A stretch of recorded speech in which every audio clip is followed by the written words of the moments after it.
اتق الله ولا تطع الكافرين والمنافقين إن الله كان عليما حكيما آمنت بالله صدق الله العظيم وصدق رسوله النبي الأمي الكريم ونحن على ذلك من الشاهدين والشاكرين والحمد لله رب العالمين.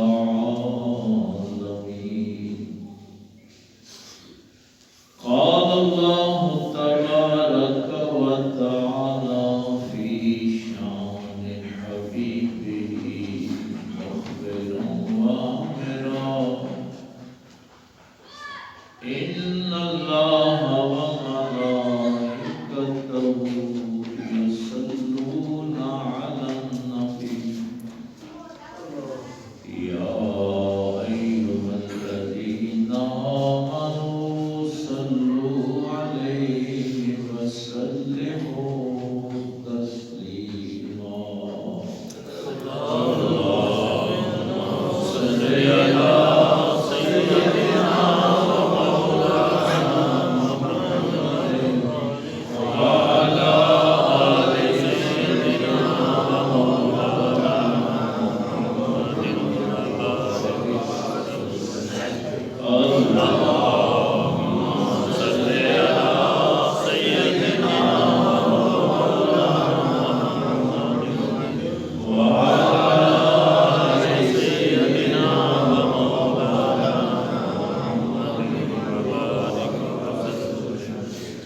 اللهم صل على سيدنا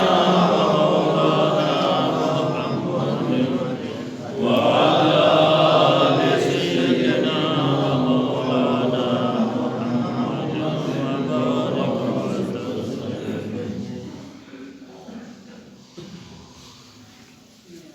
اللہ رب العزت کی حمد و ثنا کے بعد اور پاک پیغمبر صلی اللہ علیہ وآلہ وسلم کی بابرکت منزہ و کریم ذات پہ ہدیہ درود و سلام پیش کرنے کے بعد نہایت ہی واجب الاحترام معزز سامعین، بزرگ دوست و دین بھائیو، سورہ احزاب کی پہلی آیت ہماری رہنمائی فرما رہی ہے اور اس کا آغاز حرف ندا کے ساتھ ہے، یا ایھا النبی اتق اللہ۔ حرف ندا کے متعلق میں نے گزارشات آپ کے سامنے رکھی تھی، اس میں ایک بات کی تھوڑی سی وضاحت رہ گئی تھی، اشارہ میں نے کر دیا تھا کہ باقی انبیاء کو اللہ تعالیٰ نے نام لے کے پکارا ہے۔ قرآن کریم کی جب آپ تلاوت کرتے ہیں تو آدم علیہ السلام کو اللہ یا آدم کہہ کے پکارتا ہے، نوح علیہ السلام کو یا نوح کہہ کے پکارتا ہے، ابراہیم علیہ السلام کو یا ابراہیم، یا موسیٰ، یا عیسیٰ، یا الیاسین۔ اللہ تعالیٰ نے حرف ندا کے ساتھ نبیوں کے ان کے اصل نام لیے، لیکن 4 مقامات پہ میرے پاک پیغمبر صلی اللہ علیہ وسلم کا نام مبارک آیا ہے، لیکن اللہ تعالیٰ نے کسی بھی جگہ یا محمد نہیں کہہ دیا۔ چوتھے پارے میں ہے وما محمد الا رسول، یہ اسی سورہ احزاب میں جب آپ پڑھتے ہیں تو وہاں پر ہے ما کان محمد ابا احد من رجالکم، اسی طرح سورہ فتح میں اور سورہ محمد میں جہاں بھی نبی پاک صلی اللہ علیہ وسلم کا ذاتی نام آیا ہے تو وہاں پہ حرف ندا نہیں ہے۔ اللہ تعالیٰ نے جب بھی اپنے محبوب کو حرف ندا کے ساتھ پکارا ہے تو حضور کی کسی صفت کے ساتھ پکارا ہے، یعنی آدم بھی نبی ہیں لیکن ان کو یا ایھا النبی نہیں کہا، لیکن اس آیت کا آغاز ہی ہو رہا ہے یا ایھا النبی اتق اللہ، یا ایھا المزمل، یا ایھا المدثر، یا ایھا الرسول۔ تو اللہ تعالیٰ نبی پاک کو جب حرف ندا کے ساتھ پکارتا ہے تو صفت کے اور کیفیت کے اعتبار سے پکارتا ہے۔ اس لیے یہ ایک مسئلہ ہمارے فقہاء میں بھی اور محدثین میں بھی زیر بحث رہا ہے کہ جب اللہ نے قرآن میں یا محمد نہیں کہا تو ہمیں بھی یا محمد نہیں کہنا چاہیے، یہ جائز نہیں ہے۔ حضور صلی اللہ علیہ وسلم کو جب بھی پکارو یا رسول اللہ کہہ کے پکارو، یا نبی اللہ کہہ کے پکارو، یا شفیع المذنبین، یا رحمت للعالمین، حضور کی صفات کے ساتھ۔ تو یا محمد کو جائز نہیں سمجھتے ہمارے مفسرین نے بھی، جتنی تفسیروں کا میں نے مطالعہ کیا ہے انہوں نے بھی کہا ہے کہ یا محمد حرف ندا کے ساتھ نہیں پکارے، حضور کی کسی صفت کے ساتھ پکارے۔ اس کی ایک اور وجہ بھی ہے، اللہ تعالیٰ نے فرمایا لا تجعلوا دعاء الرسول بینکم کدعاء بعضکم بعضا، یہ سورہ حجرات میں بھی اللہ نے ارشاد جہاں فرمایا لا ترفعوا اصواتکم فوق صوت النبی ولا تجهروا له بالقول كجهر بعضکم۔ تو یہ دو مقامات سے میں نے آیات تلاوت کی ہیں، یہاں بھی اللہ نے حکم یہ دیا ہے کہ نبی پاک کو ایسے نہ پکارا کرو جیسے آپس میں ایک دوسرے کو پکارو۔ آپس میں کہو گے نا یا ابو بکر، ایک نام لے کے پکارو گے، تو اس سے بھی اللہ نے چونکہ نص قطعی ہے منع کیا ہے کہ جیسے آپس میں ایک دوسرے کو پکارتے ہو نا ویسے نہیں نبی پاک صلی اللہ علیہ وسلم کو پکارو، یا رسول اللہ کہا کرو، یا نبی اللہ کہا کرو۔ لیکن وہ جو روایتیں ہمیں ملتی ہیں صحابہ کرام کے دور میں، سب سے بڑی روایت جس کو سب علماء ہی بیان کرتے ہیں، ہر مسلک کے بیان کرتے ہیں، کہ جب رسول اللہ صلی اللہ علیہ وسلم مدینہ پاک تشریف لائے ہجرت کر کے، تو حضرت برہ بن عازب رضی اللہ تعالیٰ عنہ فرماتے ہیں کہ کچھ لوگوں نے پوچھا کہ یا رسول اللہ صلی اللہ علیہ وسلم آپ ٹھہریں گے کہاں، کس کو عزت بخشیں گے کہ آپ اس کے گھر تشریف رکھیں؟ تو سرکار نے فرمایا کہ میں بنو نجار کے ہاں ٹھہروں گا۔ یہ بنو نجار جو ہیں یہ حضور کے دادا جو تھے حضرت عبد المطلب رضی اللہ تعالیٰ عنہ، ان کے ننہال تھے، ماموں تھے بنو نجار والے۔ تو حضرت عبد المطلب حضور کے چونکہ دادا جان تھے تو ان کے ننہال تھے یہ بنو نجار۔ تو سرکار نے فرمایا کہ میں ان کے ہاں ٹھہروں گا۔ یہ جب آپ وہ نعت بھی سنتے ہیں نا کہ یہ بنو نجار جو تھے یہ عورتیں اور مرد اپنی چھتوں پہ چڑھ گئے اور ان کے بچے اور غلام اور بچیاں دف بجا کے طلع البدر علینا استقبال کر رہی تھی، تو اس میں ایک جملہ وہ یہ بھی کہہ رہے تھے نا، ہم بچیاں ہیں نجار کے عالی گھرانے کی، خوشی ہے آمنہ کے لال کے تشریف لانے۔ سبحان اللہ سبحان اللہ، یہ وہی بنو نجار ہے۔ تو یہ حضور کے جو دادا ہیں ان کے ننال تھے، ان کے ماموں کا یہ قبیلہ تھا۔ تو وہ ساتھ یا محمد بھی کہہ رہے تھے، یا رسول اللہ یا محمد صلی اللہ علیہ وسلم۔ تو یہ روایتیں بھی چونکہ ملتی ہیں، تو یہاں پہ ہمارے محققین نے، مفسرین نے، فقہاء نے یہ بات کہی ہے کہ آپ حضور کی حمد و ثنا کے لیے یہ لفظ استعمال کریں، یا جب آپ کے ذہن میں یہ ہو نا، اس کے بھی ایک بیک گراؤنڈ ہے۔ صحابہ کرام اس کو نعرے کے طور پہ بھی استعمال، یا محمد دال کے آگے الف اور پھر ہا، یہ نون واو ہے جو ہے، تو یہ نعرے کے طور پہ بھی استعمال کرتے تھے۔ جنگوں میں بھی یا محمد کا نعرہ لگاتے تھے، تو نعرے کے طور پہ تو آپ اس کو استعمال کرتے تھے۔ یا پھر مشرکین مکہ نبی پاک صلی اللہ علیہ وسلم کو الیاذ باللہ، ایک دفعہ انہوں نے آپس میں یہ مشورہ بھی کیا کہ یار ہم کتنے بے وقوف ہیں، محمد بھی کہتے ہیں اور مخالفت بھی کرتے ہیں۔ اللہ بھائی جب محمد کہہ دیا تو تعریف تو خود بخود ہو گئی، تو محمد کہہ کے تو ہم نہیں مخالفت کر سکتے نا۔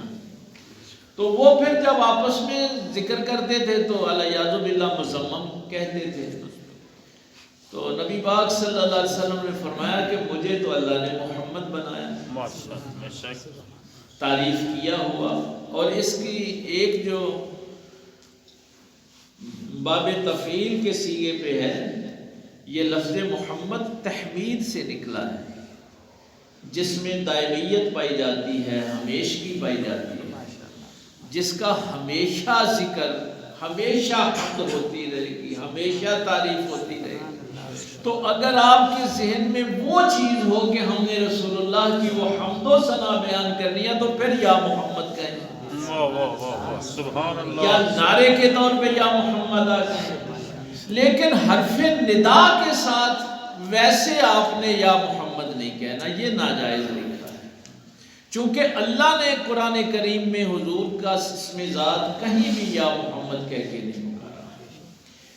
باقی نبیوں کو یا آدم کہا ہے، یا نوح کہا ہے، یا ابراہیم کہا ہے۔ تو یہ ایک چیز رہ گئی تھی کہ اب جب آپ کبھی یا محمد کہیں تو آپ کے ذہن میں کیا چیز ہونی چاہیے کہ ہم رسول اللہ صلی اللہ علیہ وسلم کی وہ جو اللہ نے تعریف بیان کی ہے وہ ذہن میں ہو، یا پھر نعرے کے طور پہ اس کو استعمال کریں۔ اگلا جملہ تھا اتقوا۔ یہ میں نے عرض کر دیا تھا کہ کئی احکام قرآن کریم میں ایسے ہیں کہ مخاطب نبی پاک صلی اللہ علیہ وسلم ہوتے ہیں، لیکن مراد امت ہوتی ہے۔ یعنی نبی پاک تو پہلے ہی تقوی والی زندگی گزار رہے ہیں، تو اس میں ایک چیز صرف ہوتی ہے، وہ استمرار ہوتا ہے کہ اگر نبی پاک صلی اللہ علیہ وسلم سے خطاب ہے تو اس کا ایک معنی یہ بھی ہوتا ہے کہ اے میرے پیغمبر صلی اللہ علیہ وسلم، جیسے اب آپ زندگی گزار رہے ہیں ایسے ہی آگے بھی گزارتے رہیے۔ باقی امت کے لیے حکم ہوتا ہے۔ اس کا جو سبب نزول مفسرین نے بیان کیا ہے، وہ جو میں نے ایک دن آپ سے عرض کیا تھا، شاید آپ کے ذہنوں میں ہو یہ بات، کہ یہ معبود کا جو معنی ہے نا، اصل میں اللہ کی حاکمیت کی جو بات ہے، الہ کا جو مفہوم میں آپ کو عرض کرتا رہتا ہوں کہ اللہ کو اپنا حاکم ماننا، کہ میرے جسم پر حکم کس کا چلتا ہے، وہی میرا الہ ہے، وہی میرا معبود ہے، وہی میرا خالق و مالک ہے۔ اور اس کے پیچھے جو سب سے بڑا مفہوم ہے، یہ جو حق اور باطل کی جنگ ہے نا، وہ جس بنیاد پہ ہے کہ جب آپ لا الہ الا اللہ پڑھ لیتے ہیں اللہ کے علاوہ تمام طاقتوں کا انکار کرتے ہیں، جیسے سورہ مزمل میں بھی ہے نا رب المشرق والمغرب، آگے لا الہ الا ہے، تو آپ کے ذہن میں یہ تصور ہو کہ اس کائنات کا مالک حقیقی ایک ہے۔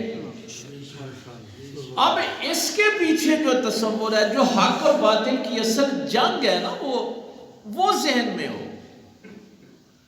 حق اور باطل کی جنگ یہ نماز پہ نہیں ہے، یہ جو ہم نے حق اور باطل کی جنگ سمجھی، اور نماز تو یزید کے لشکر کی طرف بھی ہو رہی تھی، حاجی تو ادھر بھی تھے، قرآن تو ادھر بھی پڑھا جا رہا تھا۔ حق اور باطل کی جنگ شروع سے اسی مسئلے پہ ہے کہ اس کائنات کا مالک اللہ ہے، اور اس زمین کے جتنے بھی خزانے ہیں اس پہ ساری مخلوق کا حق ہے۔ اب یہ ہے حق والے جنہوں نے کلمہ پڑھا ہے کہ کسی کالے کو گورے پہ، کسی گورے کو کالے پہ کوئی فوقیت نہیں، ان خزانوں پہ جیسے کسی گورے کا حق ہے ویسے کالے کا بھی ہے، جیسے عربی کا حق ہے ویسے عجمی کا بھی حق ہے۔ اب مشرکین مکہ یہ سمجھتے تھے کہ یہ کیسے ہو سکتا ہے کہ ان نعمتوں پہ جیسے ہمارا حق ہے ویسے ہمارے غلاموں کا بھی حق ہے، اور بلکہ آپس میں وہ یہ گفتگو بھی کرتے تھے کہ کیا کل کو ہم ان غلاموں کے برابر ہو جائیں گے۔ تو حق اور باطل کی جو جنگ ہے وہ اصل میں اس بات پہ ہے، جو کلمہ دل سے پڑھتا ہے نا وہ پھر اس زمین کے سارے خزانوں پہ ساری مخلوق کا حق تسلیم کرتا ہے۔ لیکن یہ جو اہل باطل ہیں وہ یہ کہتے ہیں کہ نہیں، ان زمین کے خزانوں پہ ہمارا حق ہے، اور باقی ساری مخلوقات جو ہیں وہ ہمارے لیے محنت کریں، مزدوری کریں، ہمیں کما کے دیں۔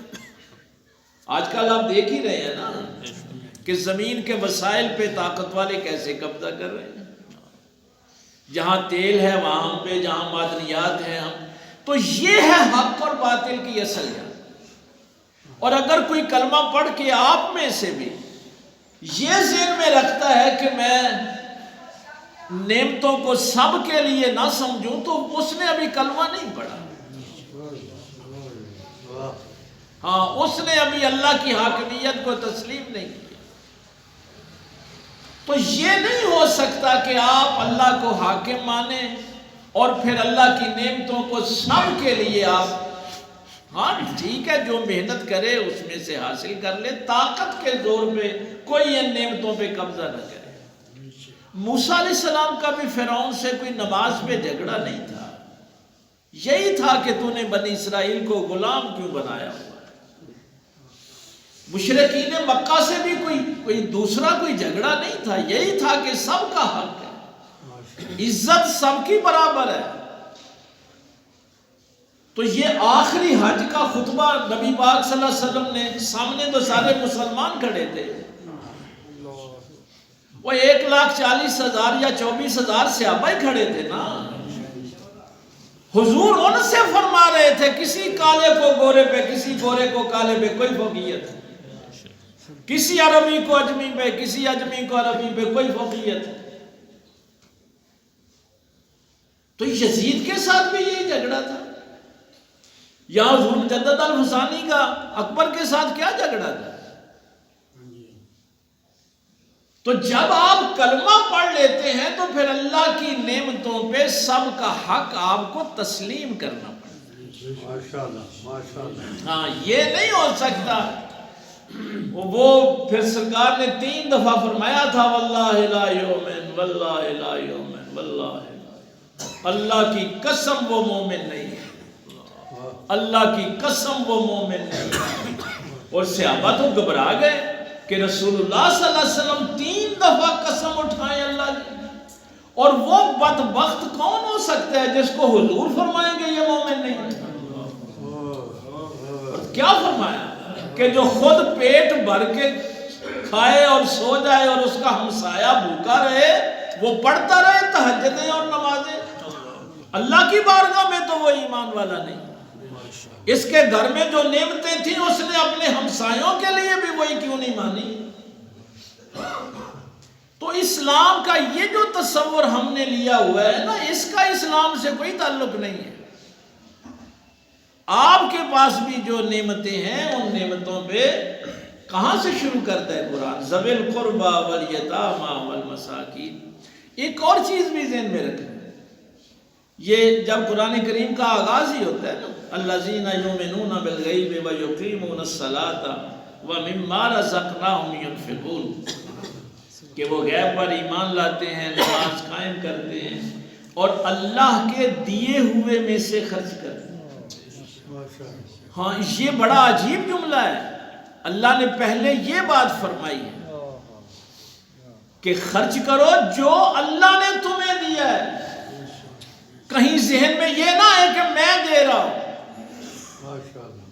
اب یہ جو انفاق ہے نا، اس میں مفسرین نے واضح لکھا ہے کہ اس انفاق میں یہ جو واجبات ہیں وہ نہیں ہے، اس میں زکوٰۃ نہیں ہے. یعنی وہ جو واجب صدقات ہے نا وہ اس میں شامل نہیں ہے. واجب صدقات تو آپ نے دینے ہی دینے ہیں، ان کے علاوہ جو کچھ تمہارے پاس ہے وہ اللہ کی مخلوق پہ خرچ کرو. یہ ہے اصل تصور. لیکن اس تصور کو ظاہر ہے ہم بھی اسی ڈگر پہ چل نکلے ہیں. جس کا جتنا قبضہ ہوتا ہے وہ کہتا ہے کہ ٹھیک ہے. میں نے کئی دفعہ آپ سے کہا ہے، ایک مولوی صاحب فوت ہو جائیں تو مدرسے پہ اس کے 4 بچے لڑتے ہیں، میں نے مدرسے پہ قبضہ کرنا ہے، چونکہ وہ وسائل پہ قبضہ کرنا چاہتے ہیں. بہت اچھا. مسجدوں سے کیوں لڑ رہے ہیں؟ مسجد کے وسائل پہ قبضہ کرنا چاہتے ہیں. درباروں پہ کیوں لڑتے ہیں؟ وہ دربار سے جو آمدن ہے اس پہ قبضہ کرنا چاہتے ہیں. اور تو لڑائی کسی بات کی نہیں ہے. جو دینا چاہتے ہیں اس کی کیا لڑائی ہے؟ کبھی آپ نے دینے والے کو بھی لڑتے دیکھا ہے؟ یہ ہمیشہ جو قبضہ گروپ ہوتا ہے وہ لڑتا ہے.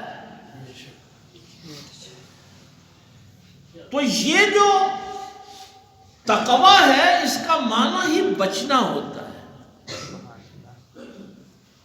اس کا میں نے اس دن معنی آپ کو بتایا تھا، اللہ کا لحاظ کرو.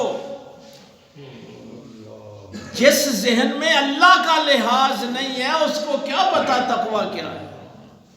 یعنی اتنا بچو کہ اللہ تعالیٰ تمہیں جہنم سے بچا لے.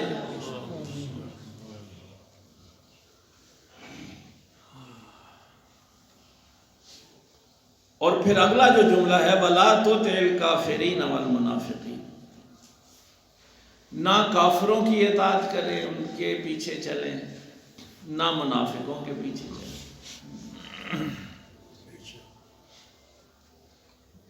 نبی پاک صلی اللہ علیہ وسلم تو کافروں کی اطاعت نہیں کرتے ہیں، نہ منافقوں کی کرتے ہیں.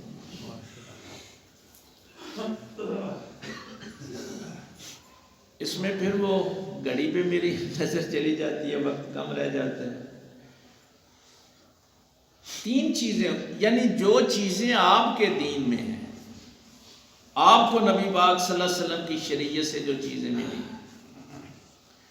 وہ کافروں اور منافقوں کے ہاں جو اس دین کی مخالفت ہے آپ نے اس کو اڈاپٹ نہیں کرنا. کافر ظاہر ہے اس دین کی مخالفت میں کام کر رہے ہیں، منافقین بھی نبی پاک کے دین کی مخالفت کر رہے ہیں. تو اب تم نے نہ کافروں والے وہ کام کرنے ہیں نہ منافقوں والے وہ کام کرنے ہیں. اس کے 3 درجے ہوتے ہیں. آج میں صرف درجات کا نام لے لیتا ہوں، تفصیل انشاءاللہ پھر بعد میں اس کی، وقت ظاہر ہے اب کم ہے.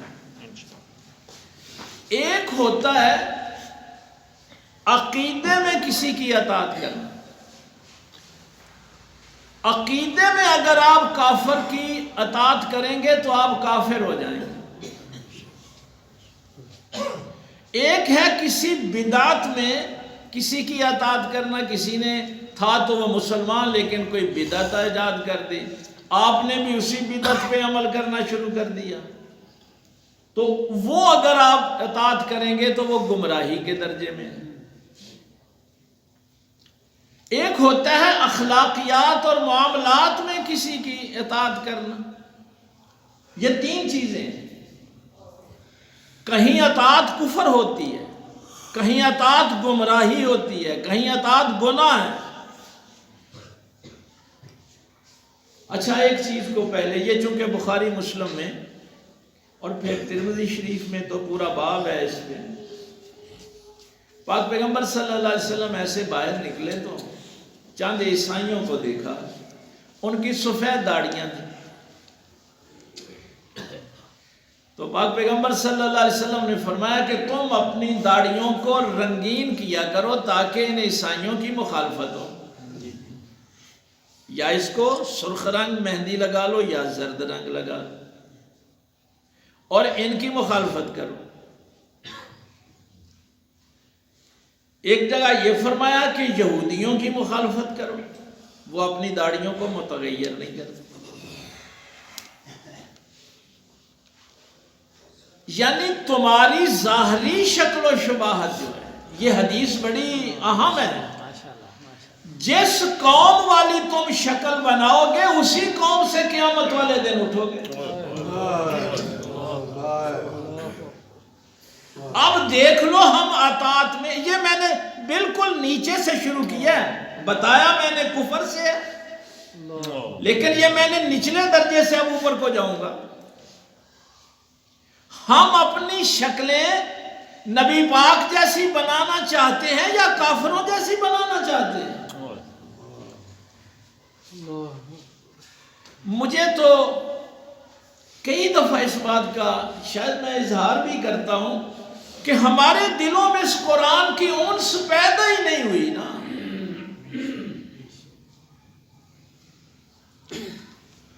وہ شاید پچھلے جمعے میں نے کہا تھا کہ وہ ایک شخص کہہ رہا تھا بھائی مجھے تو نبی پاک سے کوئی محبت نہیں،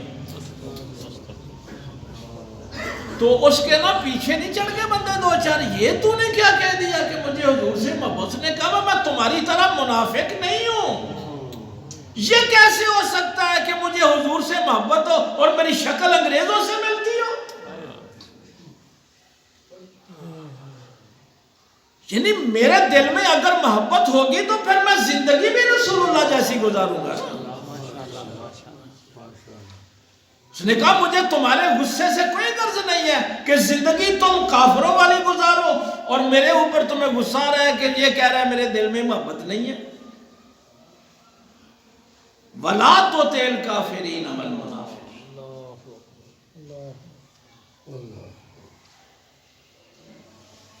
پھر سرکار نے دو مشرکین کا ذکر کیا، آتش پرستوں کا خصوصی طور پہ ذکر کیا، فرمایا اپنی داڑیاں بڑھاؤ اور مونچھیں پست کرواؤ اور آتش پرستوں کی مخالفت کرو۔ یعنی تمہاری ظاہری شکل و صورت تو بتائے کہ تم غلام کس کے ہو۔ کیا بات ہے، کیا بات ہے، ماشاءاللہ۔ اچھا چلو وہ میرے ذہن میں آ گئی بات، آج کل تو ظاہر ہے کلرز جو ہے نا وہ بہت آ گئے، مختلف کمپنیاں وہ آپ اپنے بال رنگین کرتے ہیں۔ اس دور میں تو یہی ہوتا تھا، ظاہر ہے مہندی میں سے وہ رنگ جو ہے وہ جذب ہو جاتا ہے۔ یہ مسئلہ بھی بڑی ضروری ہے، اگر کوئی بندہ اپنے بال کلر کرواتا ہے تو ایک ہوتا ہے کہ وہ رنگ جذب ہو بالوں میں، اور ایک مجھے کسی نے بتایا تھا، میرا اپنا تو تجربہ نہیں ہے، کہ کئی کلر ایسے ہیں کہ ان کی تہ بال کے اوپر چڑھ جاتی ہے، تو وہ کلر نہیں کروانا۔ اگر کسی کلر کی تہ بال کے اوپر چڑھتی ہے نا تو پھر آپ کا نہ وضو ہوگا نہ آپ کا غسل ہوگا، کیونکہ وہ بال تک پانی پہنچے گا نہیں نا۔ اگر آپ پہ غسل واجب ہے تو آپ نے بال ظاہراً دھو لیے، لیکن بال کے اوپر تو وہ کور چڑھا ہوا تھا۔ جیسے یہ ہماری مائیں بہنیں بیٹیاں نیل پالش لگا لیتی ہیں، تو جب وہ نیل پالش کی تہ اوپر چڑھتی ہے تو نیچے ناخن جو ہے وہ تر نہیں ہوتا، اس کے اوپر پانی نہیں جاتا۔ اب اگر اس میری ماں بہن بیٹی پہ غسل واجب ہے تو وہ غسل کر بھی لے تو وہ پاک نہیں ہوگی۔ اب جس گھر میں وہ کھانا بھی پلیدی میں پکے گا، سب کچھ پلیدی میں، وہاں رحمت کیسے آئے گی؟ ہم نے اپنے گھر پلید بنا لی ہے نا۔ یہ ناخنوں کا مسئلہ تو میں نے کئی دفعہ آپ کو بتایا ہے کہ ناخن بھائی ترشوانے کا ہمیں حکم ہے، اور ہم کہتے ہیں نہیں ہم نے بڑے بڑے رکھنے۔ نبی پاک صلی اللہ علیہ وسلم فرمائے مونچھیں پس کرواؤ، اور ہم نے بڑی بڑی رکھنی ہے، اور ہم عاشق رسول بھی ہیں۔ کیا محبت ہے حضور صلی اللہ علیہ وسلم۔ بھائی یہ مونچھ کا بال اگر ہونٹ کے اوپر آ جائے نا تو یہ مکروہ ہے۔ آپ جو پانی پئیں گے، کھانا کھائیں گے، وہ ساری غلاظت آپ کے اندر جا رہی ہے۔ آج کل تو ماشاءاللہ یہ سارے پڑھے لکھے جتنے بھی یہاں سائنس کے یہ اساتذہ بیٹھے ہوئے ہیں، بچے پڑھے لکھے بیٹھے ہیں، اب تو سائنس بھی یہ کہتی ہے کہ جب آپ ناک سے سانس لیتے ہیں نا تو وہ ساری گندگی تو ان بالوں میں پھنسی ہوئی ہوتی ہے۔ رسول اللہ صلی اللہ علیہ وسلم 1400 سال پہلے جو بات آپ کو بتا رہے ہیں وہ آپ کی صحت کے لیے بھی ضروری تھی ماشاءاللہ کہ تم اس گندگی سے بچ جاؤ۔ کیا بات، لیکن ہم نہیں بچنا چاہتے ناخن تراشنے کا، تاکہ ان میں غلاظت نہ پھنسے۔ اور وہ میں نے مسئلہ آپ کو بتایا تھا کہ اگر گھر جا کے بچیوں کو، ماؤں بہنوں بیٹیوں کو بتایا کرو یہ مسائل، اس سے ہماری پوری زندگی ڈسٹرب ہوتی ہے۔ اگر کسی بچی نے کسی موقع پہ نیل پالش لگا بھی لی ہے تو اس نے نماز پڑھنی ہے نا، تو نماز سے پہلے وہ اتارے گی تو وضو ہوگا نا۔ اگر اس پہ غسل واجب ہے تو وہ اتارے گی تو اس کا غسل ہوگا نا۔ کون سی زندگی ہم نے گزارنا شروع کر دی؟ ناخنوں میں اگر مٹی پھنسی ہوئی ہو تو وضو ہو جاتا ہے، لیکن اگر آٹا وغیرہ کوئی ایسی کیمیکل والی چیز پھنسی ہو تو وضو نہیں ہوتا۔ اس کی پتہ وجہ کیا؟ اگر مٹی کا کوئی ذرہ ہوگا نا ناخنوں کے اندر مٹی ہوگی تو جب آپ وضو کریں گے تو وہ تری مٹی کے ذریعے سے آپ کے اندر جسم تک پہنچ جائے گی۔ مٹی کے اندر یہ خصوصیت ہے کہ اس کی تری جو ہے نا آگے منتقل ہو جاتی ہے، لیکن آٹا اگر پھنسا ہوا ہے نا تو آٹا تری آگے نہیں جانے دیتا، تو ناخن کے اندر والی چمڑی تاری نہیں ہوگی، آپ کا وضو نہیں ہوگا۔ ویسے بھی لوگوں کو پتہ نہیں ہے یہ بڑے ناخنوں کا نا انجام بہت برا ہوا ہے تاریخ میں۔ یہ میں تاریخ بھی آپ کو بتاؤں تو آپ حیران ہوں گے۔ دو ملکوں میں تو بالکل اس کا بہت برا انجام ہوا، ایک فرانس میں اور ایک چائنا میں۔ یہ جنرل ڈیگال کا جب انقلاب آیا تھا نا تو انہوں نے بھی پھر وہ دیکھا تھا کہ جن مردوں اور عورتوں کے ناخن بڑے تھے نا ان کو پکڑ کے آروں میں چیرا تھا، اور لوگ ان مزدوروں سے پوچھتے تھے کہ تم ان کو کیوں مارتے؟ انہوں نے کہا یہ ناخن بڑے اس لیے رکھتے تھے تاکہ ہمارے اوپر ترجیح جتلائیں کہ ہم کام نہیں کرتے۔ یعنی فرانس میں یہ بھی ایک روب ہوتا تھا کہ ناخن بڑے رکھتے تھے یہ جو امراء ہوتے تھے، اور یہ غریبوں پہ روب جھاڑتے تھے کہ ہمارے ناخن اس لیے بڑے ہیں کہ ہم کام نہیں کرتے۔ اور چائنا کے انقلاب میں بھی یہی ہوا تھا کہ جن پھر مردوں عورتوں کے ناخن بڑے تھے انہوں نے ان کو بھی آروں میں چیرا تھا۔ تو یہ جب انقلاب آتے ہیں نا تو پھر یہ جتنی بھی شوخیاں ہوتی ہیں ان کا یہ انجام ہوتا ہے۔ یہ ہمارا دین تو ہے ہی سارا نفسیات والا نا۔ جس پیغمبر نے یہ فرمایا تھا نا کہ گھر میں فروٹ بھی لے کے آتے ہو تو چھپا کے لے کے آؤ، غریبوں یتیموں کے بچوں کی نظر اس میں نہ پڑے۔ جس دن ان کے ہاتھوں کے شکنجے تمہاری گردنوں پہ آئیں گے نا پھر تم سنبھال نہیں سکو گے۔ اس لیے کہ تم نے ان کے وسائل پہ قبضہ کیا ہوا ہے۔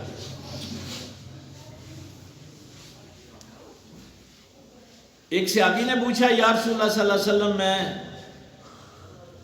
یہ یہودی جو ہیں یہ شلوار پہنتے ہیں اور ہم تہبند پہنتے ہیں، سرکار نے فرمایا تم دونوں چیزیں پہنا کرو، شلوار بھی پہنا کرو، تہبند بھی پہنا کرو۔ یہ چمڑے کے موزوں کے متعلق پوچھا گیا کہ یہ یہودی جب پہنتے ہیں تو وہ صرف موزے چمڑے کے پہنتے ہیں، جوتا نہیں پہنتے۔ سرکار نے فرمایا تم موزے بھی پہنو اور جوتے بھی پہنو تاکہ ان کی مخالفت ہو۔ بلکہ یہ عاشور کا روزہ مدینہ شریف میں جب سرکار تشریف لائے تو 10 محرم کا روزہ یہودی رکھتے تھے، تو سرکار نے فرمایا کہ تم کیوں رکھتے؟ انہوں نے کہا جس دن اللہ تعالیٰ نے ہمیں فرعون سے نجات دلائی تھی تو اس لیے ہم 10 محرم کا روزہ رکھتے ہیں۔ تو نبی پاک صلی اللہ علیہ وسلم نے فرمایا کہ موسیٰ میرا بھائی ہے، ہمارا زیادہ حق ہے، لیکن حکم کیا دیا؟ فرمایا یہودی ایک روزہ رکھتے ہیں، تم نے 2 رکھنے ہیں تاکہ ان سے مشابہت نہ ہو کہ ہم روزہ یہودیوں کی طرح کا رکھ رہے ہیں۔ مسلمانوں کا ایک تشخص علیحدہ ہونا چاہیے، یا 9-10 کا رکھو یا 10-11 کا رکھو۔